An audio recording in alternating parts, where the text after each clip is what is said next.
tuned in to the one and only show, bringing you entertainment stories shaken, stirred with a little sass and a twist of lime. It's Northwest Nightcap with K-Cee Deeva, y'all. Don't miss it. Hey, peeps, it's your girl K-Cee Deeva here. We are back. Me and my crew, Deeva's crew, my peeps. With a little bit of a break because, you know, it's that time of year. People got vacations and birthdays and celebrations, and we're out of lockdown now, so we can actually travel some places, right? Exciting. You know what? I'm actually okay flying with a mask on, and the reason why is because when you get off that plane, 9 times out of 10, you end up getting start to feel that little sick bug come on when you get off. So I'm okay with traveling with a mask on. I'll be honest with you. That's just me, though. Well, we know you're a risk taker, Anthony. I'm not so much. I'm gonna wait till next year before I get on a plane. I'm taking baby steps. Okay, so. Well, what about you, K-Cee? I've been on a few planes already, but yeah. You know, and I mean, it is what it is. Thank God I've gotten my shots, but I still wear my mask going into the store. So me too. I don't care everything's opened up. It can be opened up, but I'm staying closed up right up in here. Yeah. Yep. But listen, you know, I feel like it's getting kind of like, my friend and I were talking about this today, you know, I find myself, if I find out somebody's not vaccinated, I move over it like quite a bit. I'm like, I'm just, you know, or, oh, really? Okay, well, we'll catch up in a few months after that happens. Now, see, you need to you just need to punt and say, cooties! You're right, exactly.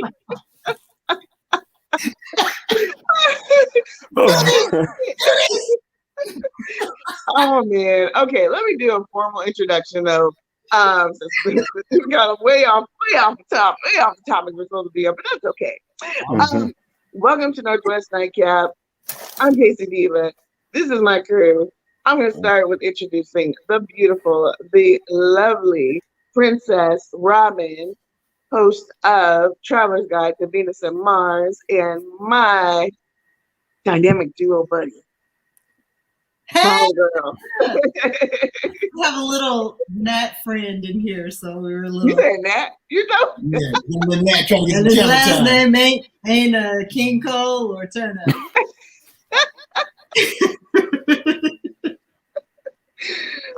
Oh man, good to see you, Princess, as always. You. And next to her BFF, her hubby, her sweetheart, her boo, Mr. K-Cee Kurt Clayton, or Kurt K-Cee Clayton. And I'm cootie free.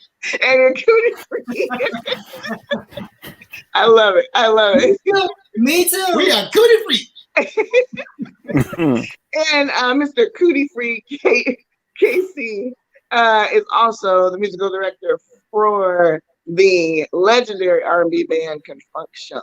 Hey. Yes. And last but certainly not least in my book, the very handsome Mr. Anthony Adams, co-host of Afterthoughts, 90 Day Fiance, WTF Moments, which is truly.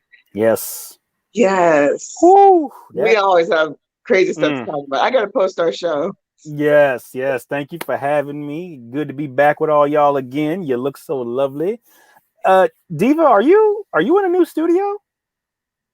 Oh, you know, I am back in my studio. Yes, because you know, for those who were kind of keeping up with my other shows, I was in the process of moving, and so the Hollywood sign, you know, was missing, but now it's up. But I realized that I posted it a little too high up, so I'm gonna have to lower it a little bit in the studio, you know. Hey, nothing wrong with that. All right, we got lots to talk about, but before we kick off the stories and our segments, y'all caught that versus battle, Bobby Brown, Keith Sweat. Let's talk about our uncles. I I want that, baby. I wanna get it. I was dancing all across my living room, my kitchen. My daughter had to come to me and be like, "Daddy, can you sit down, please?" Anthony, adjust your mic a little bit. You're kind of faded in and out. I'm sorry. Can y'all Make hear sure me you're talking now? to Is the that mic. better? There we go. Okay. My daughter had to ask me to sit down because I was literally dancing all across the kitchen and the living room and everything. You know, it's this, 90s music. It's that nostalgia. They play all the cuts, all the hits to remember, but they were apparently sipping on some Ciroc behind stage. Well, no, now, I'm not sure about Bobby, but Keith was lit. Keith was lit. Yeah, speaking of sipping on something, click your neighbor. Thumbs up. Mm-hmm. Mr. Keith Sweat was lit, like kind of stumbling a few times lit. Like a Christmas tree. right, like a Christmas tree. Okay, so I gotta ask though, Princess, who do you think won? If you had to pick one or the other, who won? Okay, so I have a question because I don't totally understand verses. I'm that chick all the time. So now, are we basing the winner off of who was killing it tonight, or who just had more jams? I think it's over who had the most hits. I'm going Bobby. Right? I'm going Bobby Brown. Right, who had the most hits? Yeah.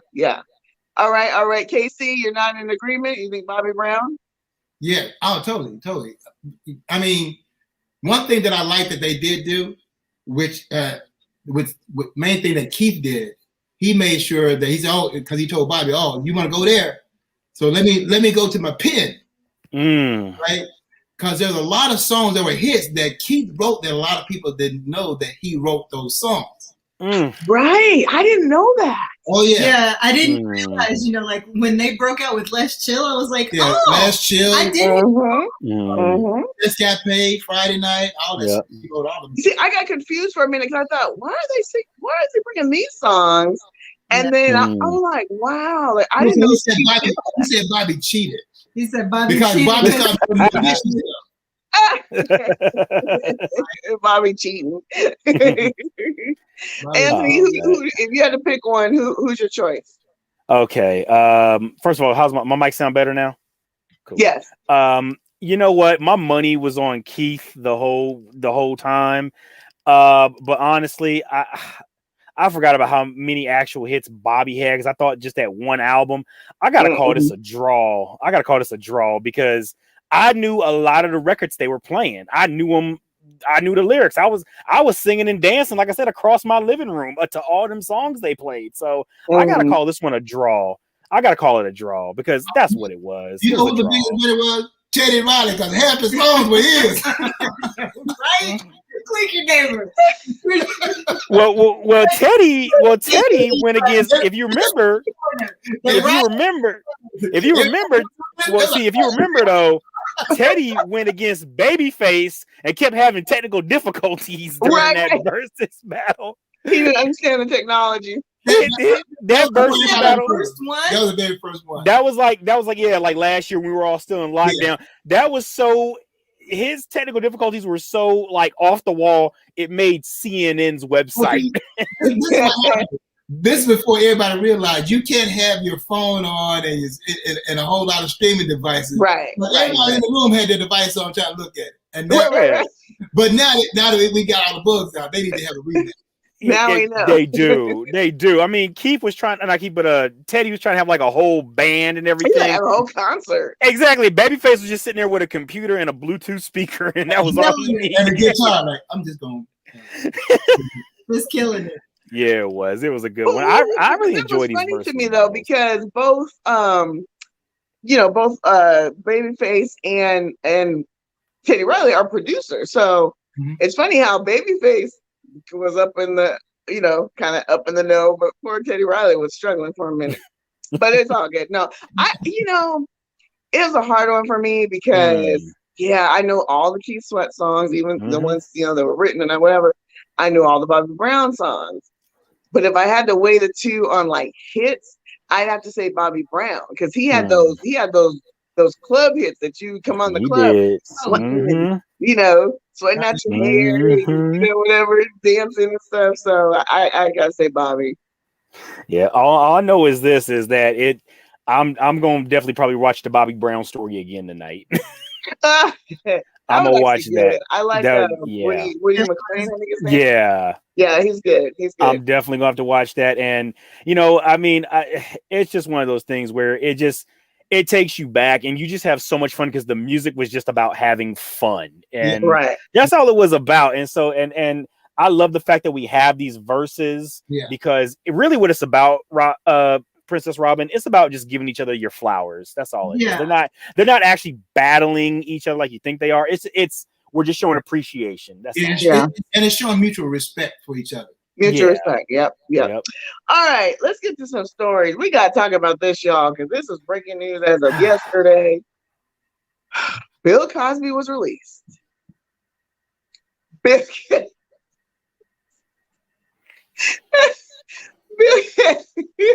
you guys, say it again. Two, look at say it one more time. Say it one more time. Bill Cosby was released after 3 years in prison. They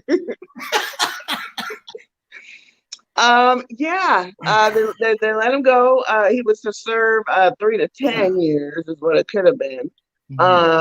But they decided to throw his case out and release him from prison. Stunned everybody because, you know, we all thought he was locked up like, you know, at least for 10 years.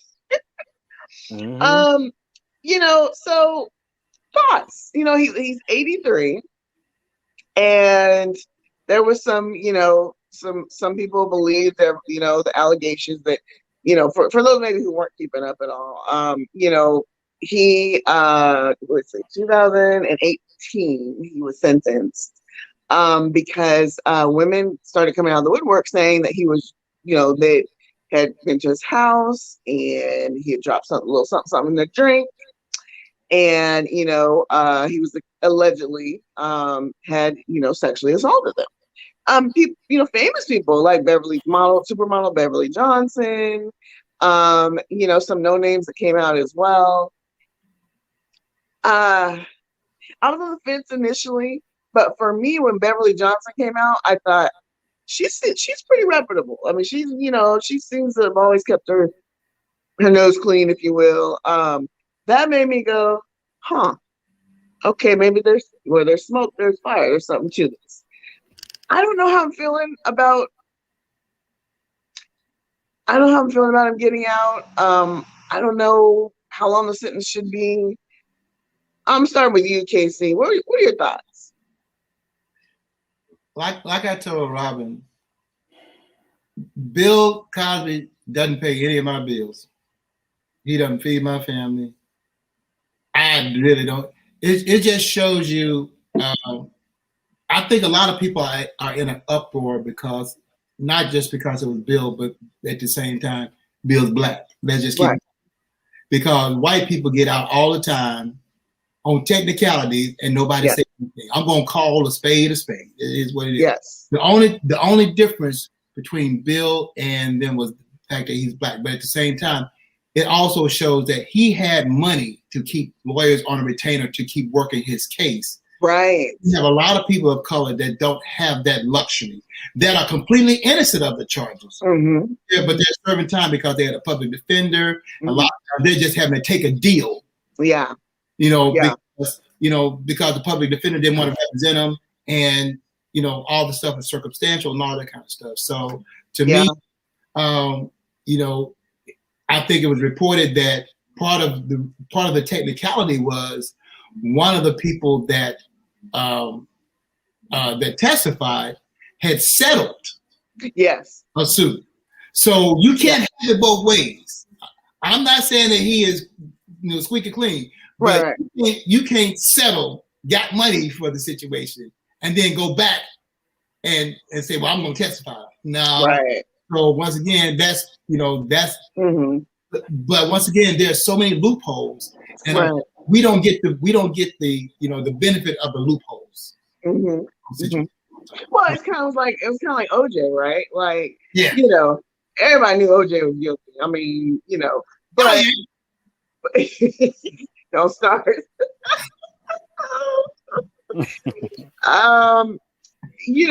Everybody knew he was guilty, but even us, even Black folks. But it was something about we got one because, like you said, there's a lot of white folks for years. They get out on these technicalities and so on, and they've had the money to hire the lawyers to fancy lawyers and to continue. A lot. Yeah. Princess, thoughts? I'm pretty clear on how I feel about this one. And I can't celebrate him being out. I mean, I guess if we're looking at equal application of the law, okay, great. Black people can get it. This shows a Black person can work a loophole the way a white person can. But what I remember about this, so maybe somebody testified who had settled, sure. But what also was part of the loophole was he admitted that he drugged women that he wanted to have sex with. He admitted. He did. That was then used against him because he was told he wouldn't be tried for that.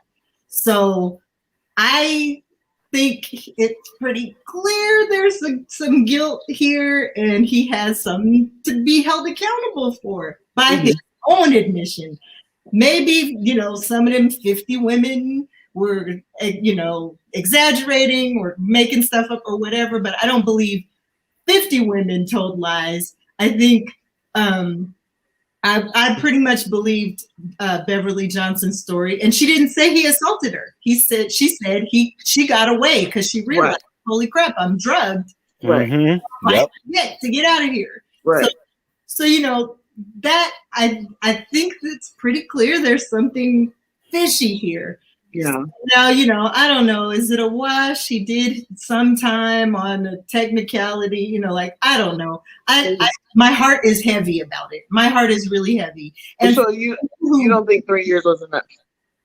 I mean, it was the minimum end of his sentence. I don't care how much time he did. What I think I am struggling with is people being like, hallelujah, he got out. He got out.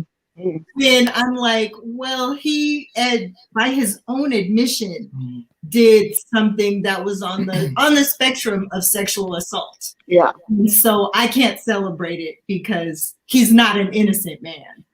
That's all I have to say about it. Anthony, you're making a lot of faces over there. Go ahead. Well, I think Robin and K-Cee hit it on the head. We have to remember that he got on a technicality, which is a legal term for loophole, because when he did the deposition where he did admit to giving women quaaludes, as part of that deposition deal was that he took, it was, we will not give you a criminal trial. So that was the loophole. I also look at it and I say, well, he was coming to the end of 3 years. Chances were he was going to get paroled for good behavior, because you didn't hear about him getting in any trouble or anything like that. So there was a chance he was probably going to end up getting paroled. He ain't shake nobody. Yeah, exactly. Yeah. But what saddens me is we are in this time of where now we're saying we need to listen to our Black women. We need to protect our Black women. And yet Beverly Johnson's story basically got shoved underneath the pile, and all these there was actually, I think, 2 other women of color that may have came out and said, hey, he sexually assaulted me too. Yeah, they just weren't famous. Yeah, they just weren't famous. What I didn't like, another thing was, a lot of people were saying, well, well, he couldn't have done that. Look at all these women. They look crazy and everything. And some of them were Janice Dickinson. But what hurt me was when I heard the victim blaming, essentially, which is never okay. I think back to when Damon Wayans said, some of those women, where he said, quote, some of those women were unrapeable. And it's like, well, you're looking at those women now. You're not looking at them back when these alleged attacks happened. So a lot of things have set in. So, I mean, yeah, you're right. Brother Kurt hit it right. There are a lot of white Caucasian men that do get out on technicalities and they're good. So, okay, that's, I guess that's cool. But at the same time, it's just like, I mean, sorry, dude, everybody's still waiting on Bill O'Reilly and Harvey Weinstein and all them to Right. get this. But- and they need to get it too, but that doesn't mean let's just free everybody because some people get. I think the main thing is we know that he admitted it because once again, had he not felt that he had certain amount of autonomy, he would have never said I did it. You know what I'm saying? And that's what I'm saying. It's like, yeah, it's easy to say, oh yeah, he admitted guilt. But he admitted guilt, in a private situation. Because they told him, we're not going to hold it against you. Exactly. But if he didn't have guilt to admit. But that's what I'm saying. But many a serial killer has gotten away with something because the victim was like, oh, she's trashy or whatever. And so, I don't think how women love their dresses or, okay, she was hot 10 years ago, but now she's not. I don't think any of that matters. No, you got no right to assault anyone, drug them, to assault them, whatever you perverted thing you do. It's never okay. No, it's not. But I was gonna say is the thing about me for Bill is I forgot who said it best. It was a comedian, but he said when you appear to be too perfect, you might want to tread lightly because when you start doing that. Yeah, the skeletons in your closet come out and everyone's looking at you like, oh really? Can you explain I have this? a serious question though. Go ahead. Do you think he ate Jello pudding in jail? Thank you, Diva. Clicky hammer. I gotta like it, okay? Get in my cross. Stick in my cross. If Bill Cosby if Wesley Snipes could lead yoga in jail when he was in there, I'm pretty sure Bill Cosby was teaching inmates how to make pudding pops. Pudding pops. All right, let's go to something a little different, a little lighter. Yes. Let's talk about a certain comedian who was on a certain show, and I'm gonna let Princess jump right into her segment, what we call From the Hearts. Princess, what you got for us today?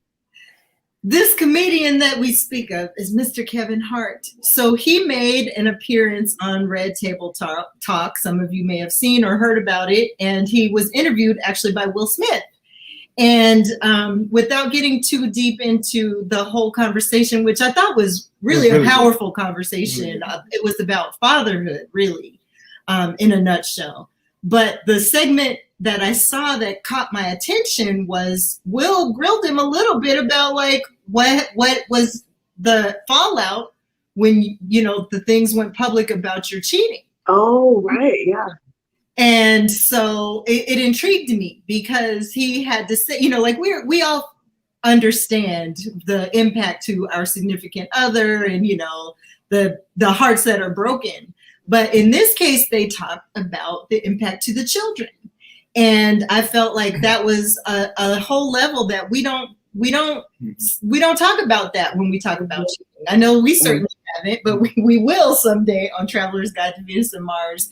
And how, he had to have this tough conversation with his daughter, his teenage daughter, because, everything is public. And so, she was deeply impacted by this. And what really struck me was it wasn't even her mother that he cheated on. Wait, it was because the kid. How many kids does he have? You might know. He has 4 children. 4, okay. 2 who were teens and then 2 small ones. But the daughter was like, what's up with this? Like what does this say about you as a man? And you can't do this. And do you know what this does to your family when things like this happen? And he talked about, him feeling a little bit untouchable, a little bit above all of it, but that was his moment where he had to realize, the choices I make impact not just, my spouse, but my children. And this hit him at a whole different level. Yeah. And Will talked a little bit about, like the same kind of situation with him and Jada, Jada and her entanglement. We've talked about that, Wait, what's it called, Princess? Entanglement. Entanglement, yes. It was an entanglement with what's his name? I can't remember, but it was the funniest TikTok. Okay, I love What it. was his name? The dreadlock. I can't think of his name right now. Augie. August And I Alsina. love his music. August Alsina. Yes. And he's like, we basically just get out in front of it. We have to have those hard conversations with our kids before they hear it from everybody else. Yeah. Mhm. I mean, I guess that's the question I toss out to all of y'all. What do we think about this? The others who feel the wrath of the indiscretions that we make or that we have as people. That struck me. Any thoughts from anybody else? Well, I'm not looking at you. I was let K-Cee go first. I plead the fifth. He's like, there is K-Cee. one amendment in the Constitution. No. But I like.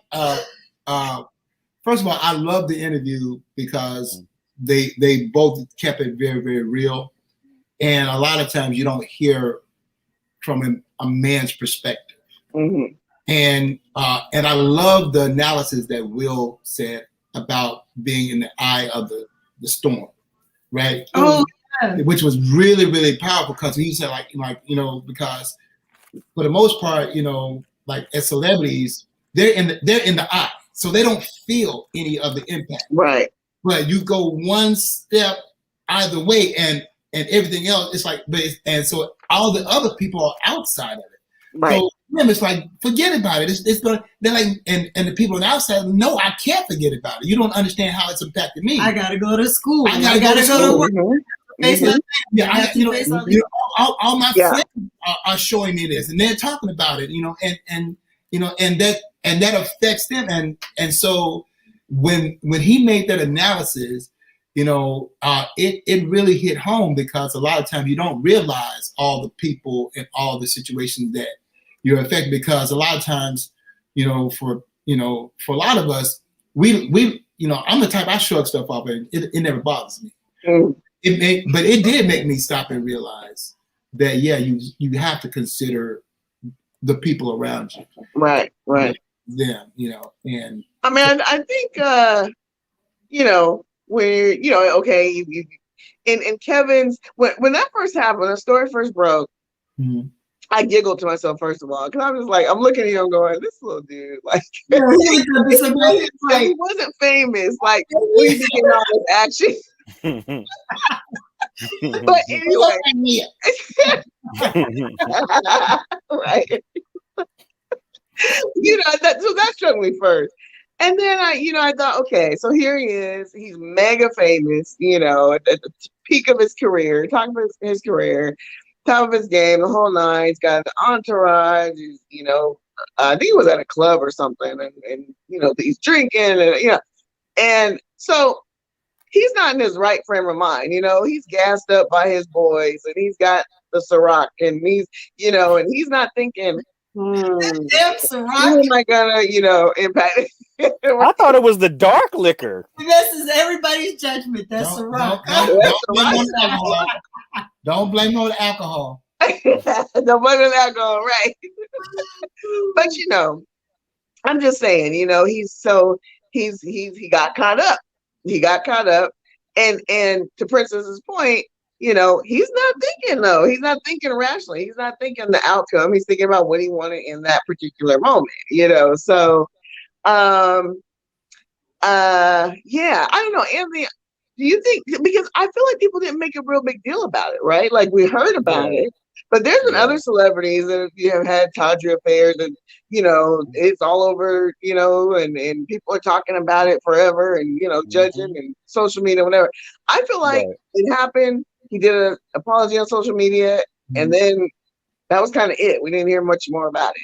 Do you think he got off squeaky clean? He got off easy?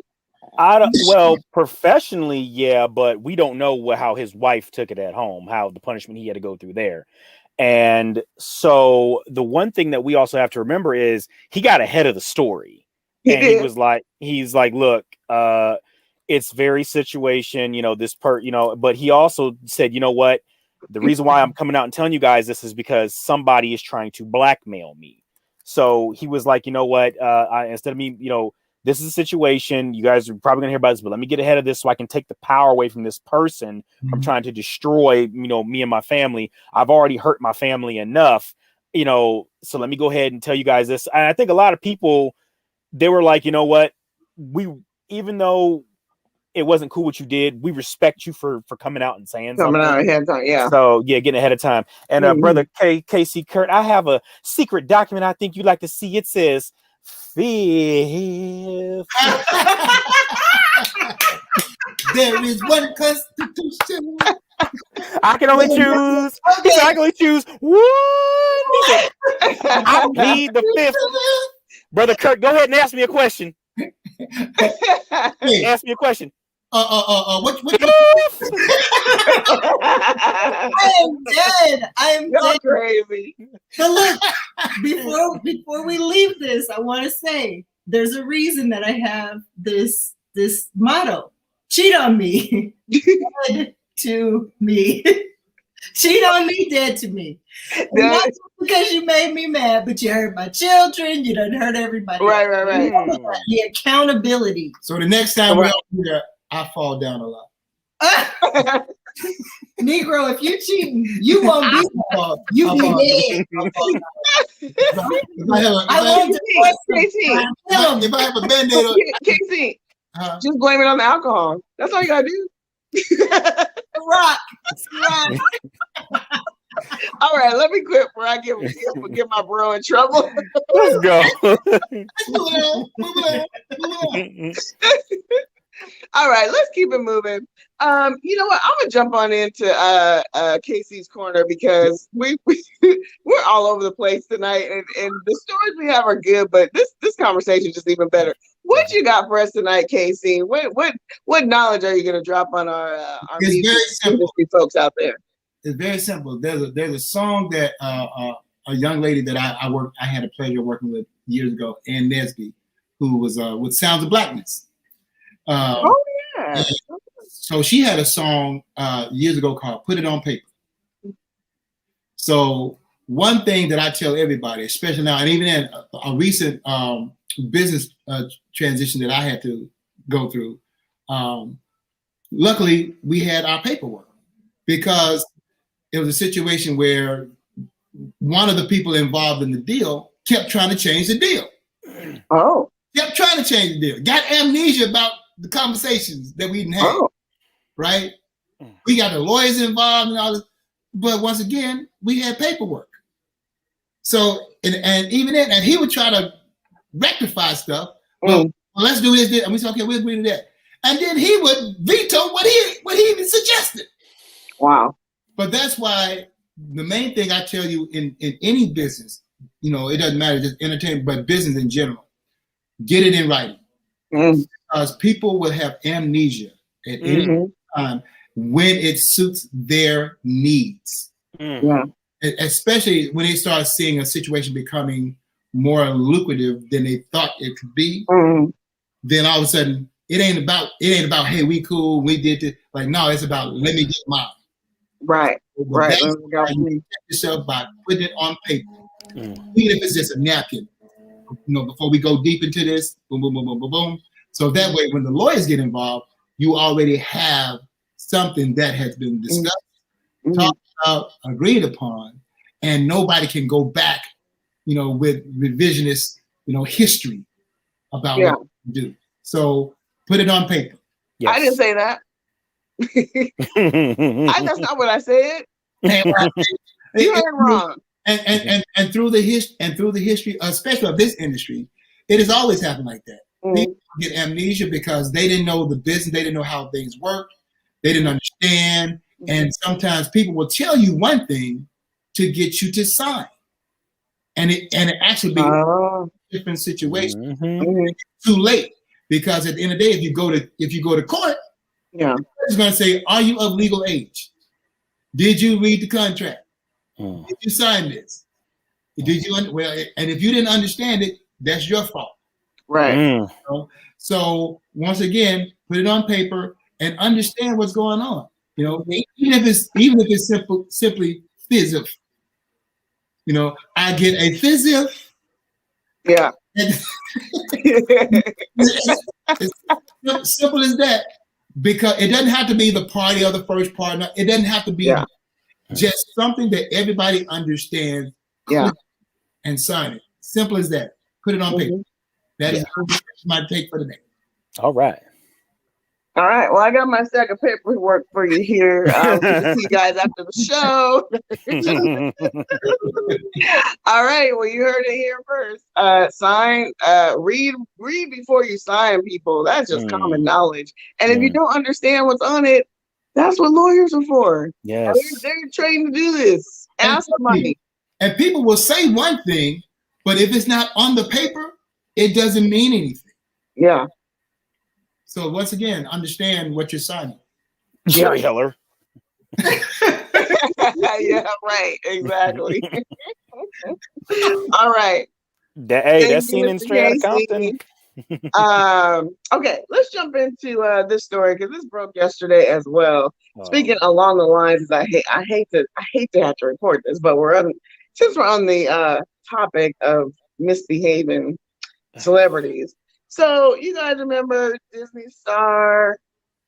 His real name's Kyle Massey, but he was in was it That's So Raven? Yes. That's So Raven. Yep. He had his own show at one point in time. Corey in the House. Yep. Corey in the House. I actually liked him. I thought he was a good little actor. You know, it's nice to see this, this brother like doing his thing. Well, he was charged with sending explicit images to a 13-year-old girl. Now, according to Yahoo Entertainment, he knew the girl since she was 4. He knew the family. Knew the girl, so he knew how old she was, and allegedly, he was trying to coerce her to come and live with him and his girlfriend, and sent a bunch of freaky, pictures back and forth. The mom, peeped this, and she's the one that called authorities. And the crazy part is this happened in Washington. So, mother reports to authorities, prosecutor subpoenaed for all the photos and all the, all the stuff he sent back and forth. He didn't show up to the court date though. Oh. So now there's a warrant. Oh, Corey. Corey in the house. He had the house. No.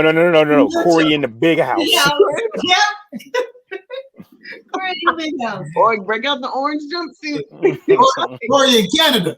Right. My question is, did Raven see this coming? Right. And she can see the picture.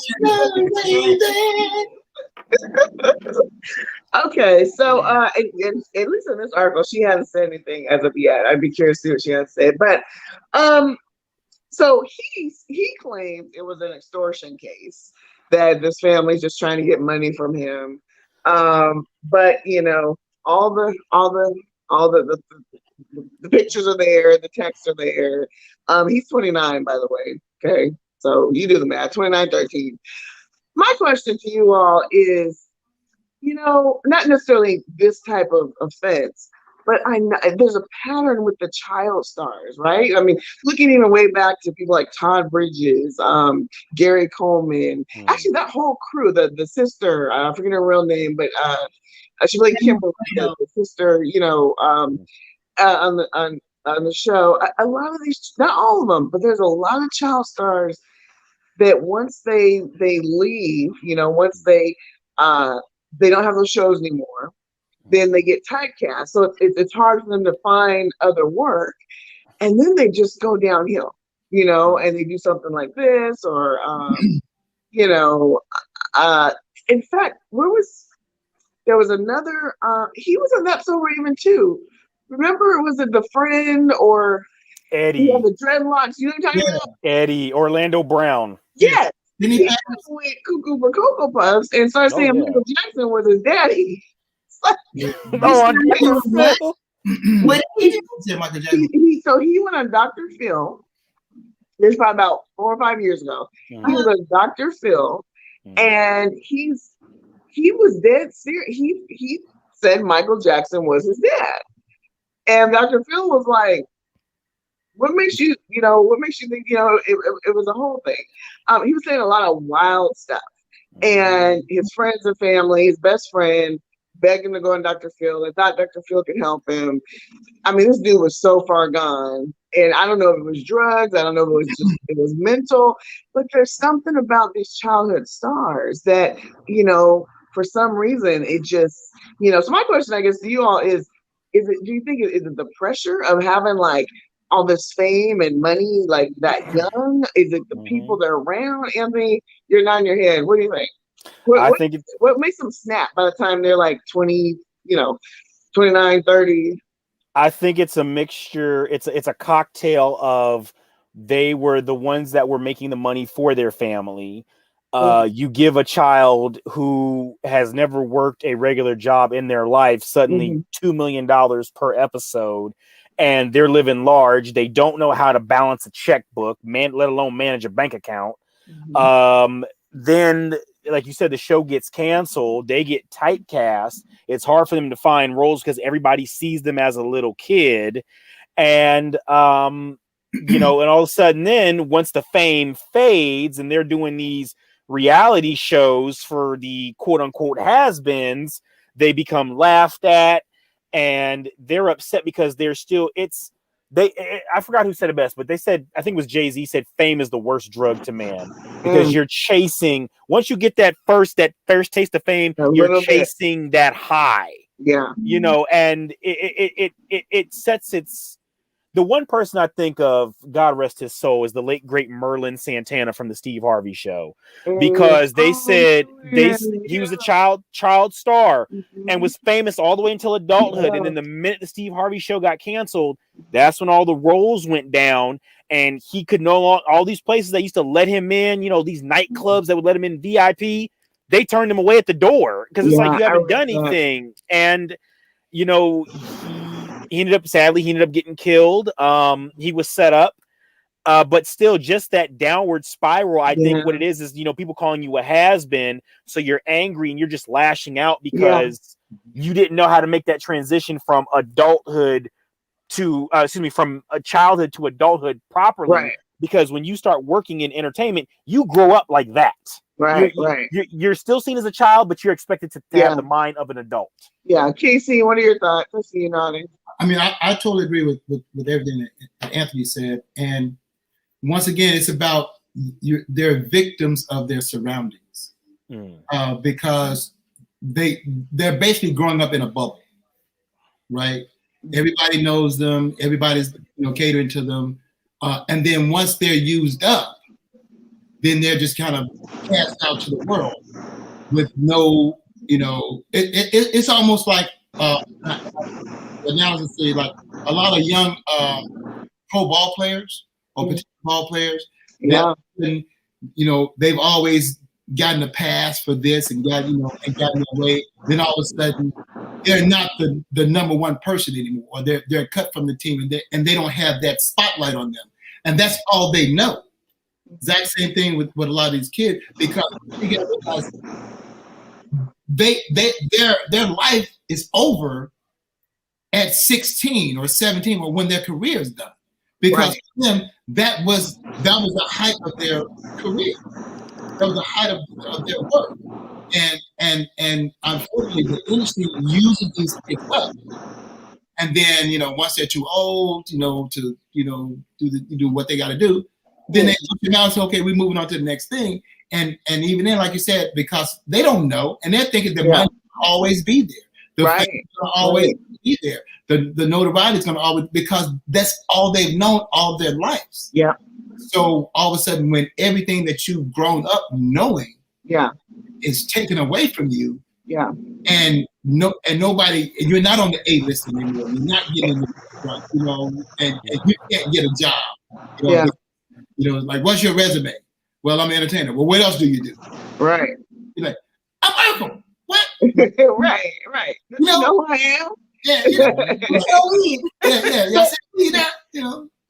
and that's true. And that's true. I admire, I think about, excuse me, I remember reading years ago, like actress Brooke Shields. They said her mom was hell to deal with. Like she was a momager to the in team. You know, she did not play. You know, she was on every set. You know, every entertainment event, every red carpet. Same thing with Brandy's mom.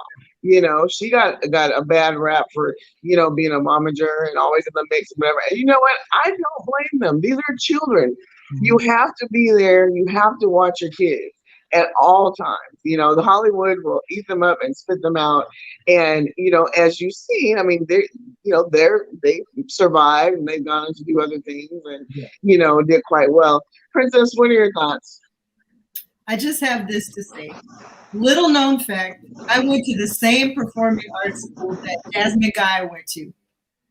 And I am grateful that I only ever got cast as a tree in the play. So that I was spared from this. I did not have to, I dodged that bullet. Thank you. Spared. Thank you. I was spared the life of a child star. Yeah. Yeah. Well, you know, and again, I think for me, it's the family. You know, if you have that base, again, if you have, you know, that strong family backing, you know, they're gonna watch out for you. You know, they're not gonna, you know, parents are gonna make sure. You know, I remember years ago, I was in high school.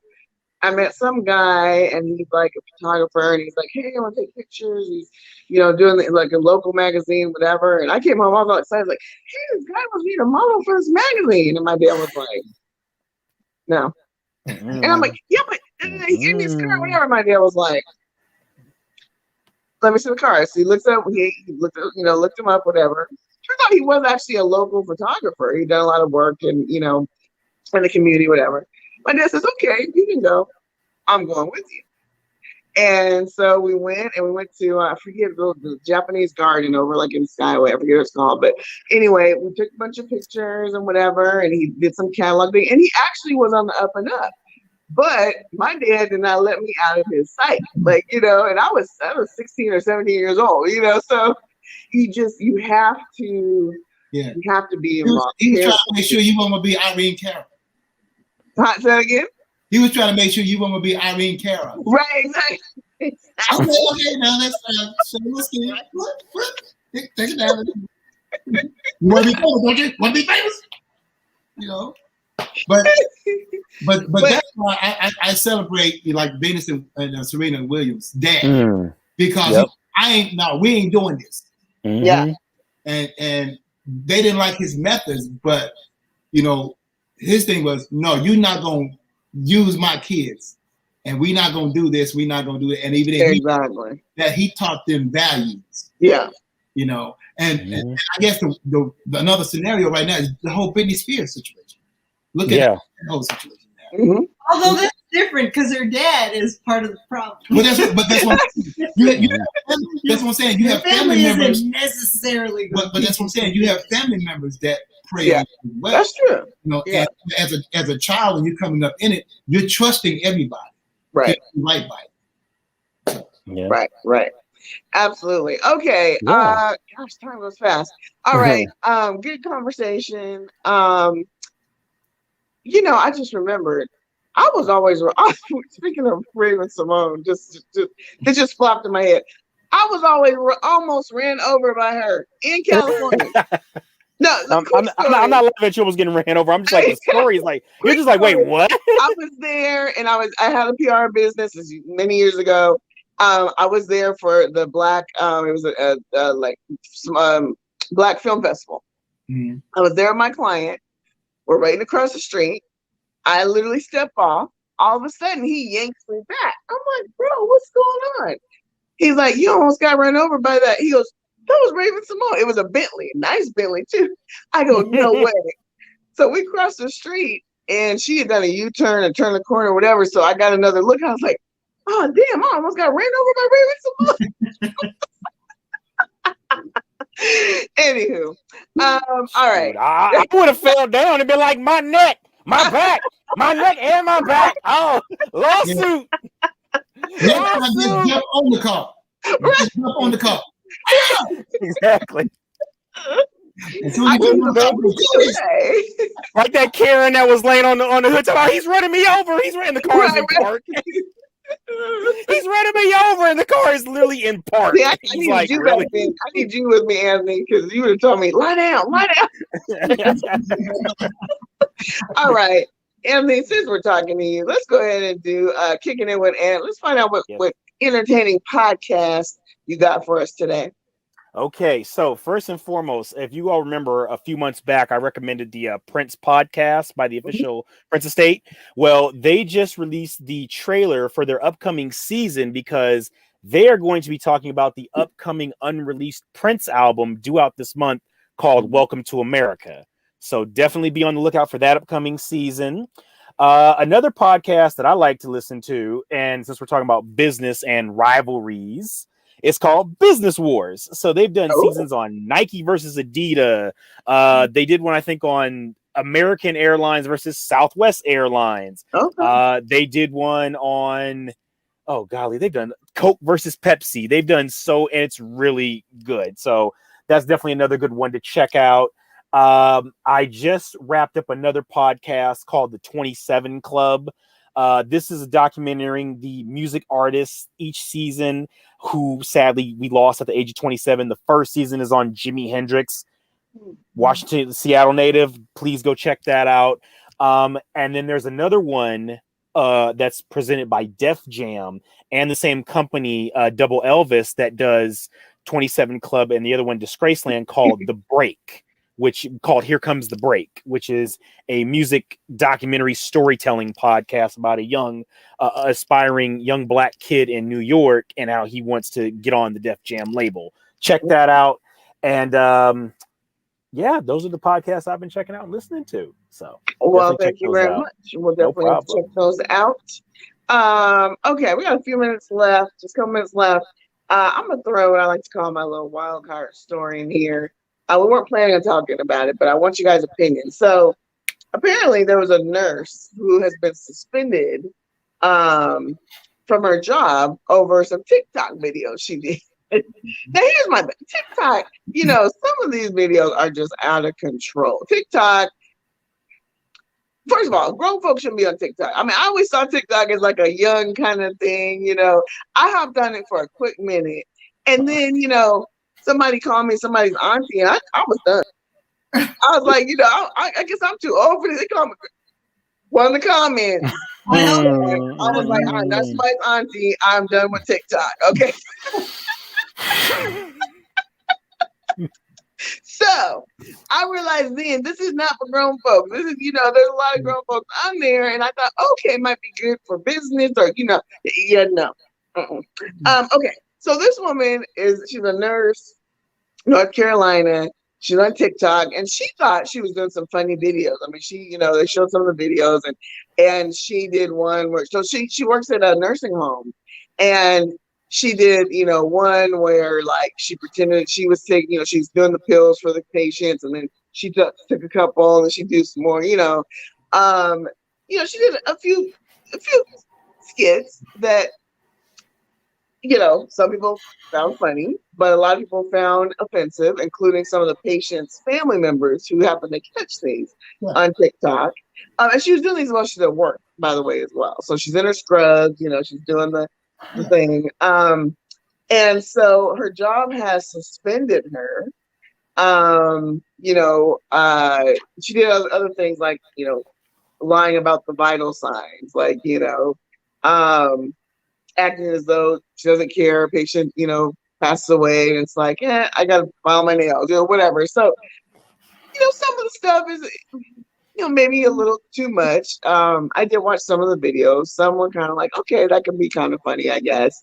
Some were a little out there. My point with this whole story, though, is people why would you do this on your job, first of all? That just is not smart to me. And given the sensitive nature of her type of job, that just wasn't smart. Anthony, what are your thoughts? People doing too much on TikTok? I okay to make say it? Should she have been suspended? Should she have been suspended? no. She should have been fired first and foremost. That's that because you're playing with people's literally. You are literally are helping with somebody's life in your hand. So no, yeah, you should have been fired automatically. The thing about it is this. I say this a lot. Stop acting like law enforcement is not online. Stop acting like your job is not online neither. You have coworkers, you have managers, and you may not even be friends with your manager, but one of your coworkers might, and then they hit the like button on one of your videos, then it pops up in the manager's feed, and it's just like I mean, look, there's an appropriate time and place to do a TikTok video at work. I saw one last year where the nurses that had to stay overnight at the hospital because of the pandemic did the little kid and play challenge. But that's because, they made sure everybody was taken care of first. No patients were in the hallway. There's only 2 of them that did it. They were in the break room clearly. But to do that in front of patients and everything and yeah, it's stop acting like your job ain't on social media. That's the moral of my point. I'm telling you, the social media people just TMI and just So she put up a GoFundMe page, and the goal was 50 grand, and so far she's made $55. Exactly. K-Cee, why don't you go ahead and donate to her page? First of all, if she was managing one of my loved ones, I'd be donating these hands. Because you got to understand, social media is the new background check. Not even that new, actually. But because once again, even if you delete it or you think it's not deleted, it's out there forever. So. So now employers, if they want to, just like, you fill out the application and you put down your references, all they do, they just type your name in nowadays to see what your social media is, if you said anything and understand. And because, like you said, she's at work, you're on the job and your job is to be a caregiver. Right. That's the most important thing. You're a caregiver. So, and I'm paying you to take care of my loved one. Right. And you want to do some mess like this because if the shoe was on the other foot, she would be one, oh, this is outrageous. And how dare you treat my mother like this? Like, no. Once again, you're on the job to do a job. Do your job. Now, once you get off work, do whatever you want. But while you got them scrubs on and you done clocked in and whatever you doing, once again, do your job. That's how you impress me. Just do your job. Again, grown folks, get off TikTok. I mean, maybe if you're a celebrity and celebrities are trying to be on all kinds of social media, but even then, it depends on what you're doing. I don't care if it's TikTok, Instagram. If you're at work, stay off social media. You're at work. Agreed. Stay off social media, period. Princess. I agree. I mean, sadly, I'm so sour on social media anymore. Maybe because I'm grown. I'm like, first of all, people have a really inflated sense of how interesting they think they are. I agree. And so I'm like, I agree. Who cares? You know what I mean? I've always thought to myself, like, use this as, a self-expression for myself. Like, if I have a message, I want to make sure people, like, I want to amplify that to the world. I'll say it. Or, talk about the show or whatever. But I really don't care about a lot of things that people post on social media. I'm like, who gives a doo-doo? You know what I mean? I got better things to do with my time than that. Yeah, say that on here. This is social media. But now I think there are children watching. Yes, it's so true that I think it's blurred the lines. People don't understand what their imaging is, and so now people who didn't need to care about their image in the past have created a scenario where you got to clean up your image. You know what I mean? And for what? You weren't that important in the first place. In the first place, right? So I don't know. That's my 2 cents. I want to apologize for my wife's potty mouth. Because I said, dude. Well, but I mean, I agree, Princess. I agree with everything all three of you said. It's yeah. If you're on the job, stay off social media. I can tell you, I've hired a lot of people, and for years, people, we've been looking at your social media to see who you are. So be careful. Yep. There was one story I remember hearing. This girl on Twitter had posted something about, I got to go to this stupid job tomorrow that I start. I guess it was like Subway. Well, Subway somehow found out. They tweeted her back. They said, actually, your services are no longer needed. They literally tweeted her back. You don't have to go. Don't come in.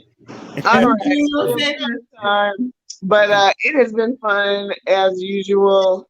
Glad we're back. Now, next month, August 5th, we will be taking a break because we got birthdays to celebrate with Princess Robin. Hey. And vacation and stuff. So yeah, we take a little bit of a break, but we will find the best of the run. I'm gonna do some thinking and see which one I want to run. Mm-hmm. But Paper or always, what is that, Gracie? paper or plastic?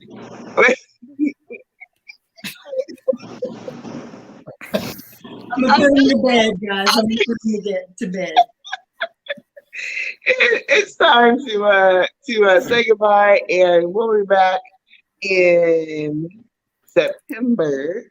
Live. But we'll do a show in August, just to we'll do a rerun because you may not have seen all the shows, and all of them I feel are amazing because I have an amazing team of people that I work with. So until then, we'll say goodbye. Be sure to hit me up on social media at K-Cee Deeva, Twitter, K-Cee Deeva Show. Be sure to catch Princess Robin Traveler's Guide, 8 platforms. What am I missing, Princess? Traveler's Guide to Venus and Mars with Princess Robin. Apple Podcast, Spotify, Anchor, 8 platforms. Listen once a week. Yes. K-Cee Confunction's going to be in the Northwest. Yes, we will. Yeah. We'll be at Jazz Alley for 4 nights. 4 nights. 4 All nights. right. July 29th, August 4th. Right on. So That's a residency. If you do it, all right. You doing some Howard shows? Yeah, I'll be with Howard Hewitt Oh, doing City Winery nice. in Atlanta. And got some other things coming up. Another show with Karen White and Kenny Lattimore. Oh, cool. The work is coming back in. God is so good. Yes, all the time. Yes. And Anthony Adams, where can we find you? They can catch me and you usually every once a week when we do our 90-day WTF moments. You can follow me on Twitter, twitter.com/DJ_A Adams, where I live tweet about 90 Day Fiance. And for the first time this year, I will be actually first time in over a year, I will be DJing in person in August for the Renton Relay for Life. That'll be taking place at Kent Station, which I'm very excited for. And that's where y'all can find me. All right, peeps. I'm gonna leave you with this.